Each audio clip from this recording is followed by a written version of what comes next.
Bem, pessoal, falar para vocês 5 sintomas que antecedem um AVC, um derrame cerebral, e que muitas vezes é um aviso muito relevante para a pessoa, para saber que ela, sob risco de ter um AVC, ela pode encontrar uma obstrução da carótida, né? Próprio vaso cerebral, que o médico pode fazer alguma medida que vai evitar com que ela tenha um AVC. Por quê? Porque o corpo deu um aviso antes, né?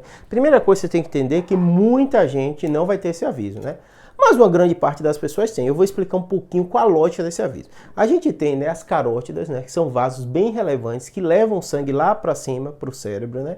Junto com isso, a gente tem pequenos vasos cerebrais também, que durante toda a nossa vida não tem jeito, vai acumulando plaquinha de gordura, que a gente chama, né, aterosclerose, né? Muitas vezes com o envelhecimento esses vasos perdem um pouquinho a elasticidade.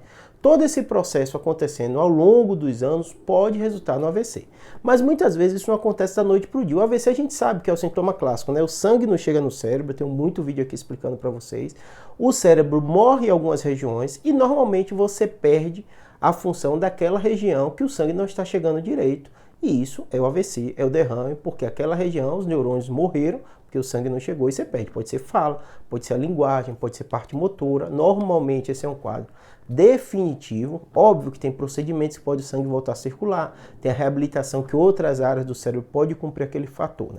Mas nosso vídeo aqui é para avisar semanas antes. O que acontece? Essas plaquinhas não acontecem da noite para o dia. E muitas vezes você tem pequenas obstruções que depois o sangue volta a circular. A gente chama isso de ataque isquêmico transitório. Então é muito comum o paciente ter um AVC, ele referir que semanas antes teve uma perda de fala que depois voltou. Então isso é o clássico do ataque isquêmico transitório. A pessoa está falando, daqui a pouco perdeu a fala. Isso geralmente dura alguns minutos, depois a fala volta. Tem pessoas que acham isso irrelevante, não vão na emergência. Mas isso é uma emergência médica. O médico tem que avaliar, ele vai pedir exames, né? Vai ver se tem um AVC. Na maioria das vezes que voltou não vai ter, mas ele vai atrás de causa. E muitas vezes ele encontra uma carótida muito obstruída e faz uma angioplastia e evita que aquilo evolua para um AVC. Além disso, além da fala, né, que é um dos primeiros sintomas mais comuns a gente vê, é muito comum a amaurose fugaz. O paciente perde a visão, depois aquilo volta. Por quê? A carótida da mesma forma obstruída, vasos também, às vezes intracranianos, e o sangue não está chegando direito no nervo da retina e o paciente sente justamente isso, a visão falhar. Normalmente da mesma forma, isso acontece, depois melhora. Tem pessoas que não dão relevância, mas você ficou cego, você deixou de enxergar. Como você acha, Júlio, que as pessoas não dão relevância? Porque elas não entendem que isso pode acontecer. Então elas acham que é coisa estranha, acham que foi coisa da cabeça, que foi o jeito, porque levantou rápido. Não, a pessoa deixa de enxergar, isso a gente chama amaurose fugaz. E muitas vezes isso tem um aviso muito relevante de você estar tendo AVC.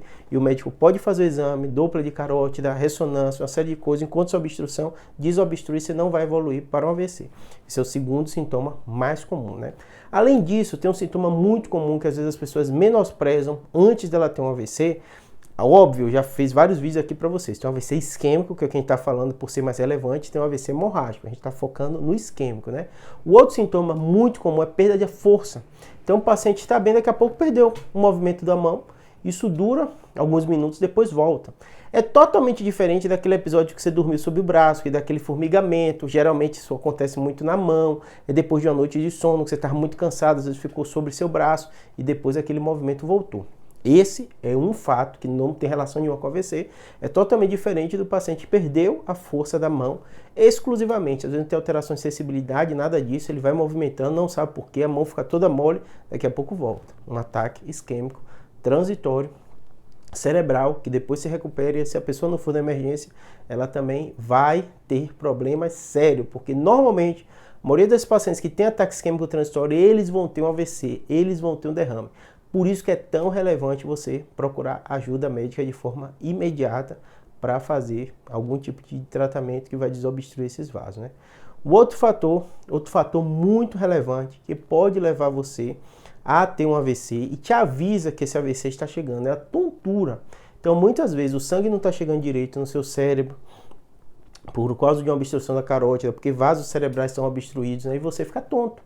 Muitas vezes essa tontura está relacionada justamente a isso, a dificuldade do sangue chegar no seu cérebro.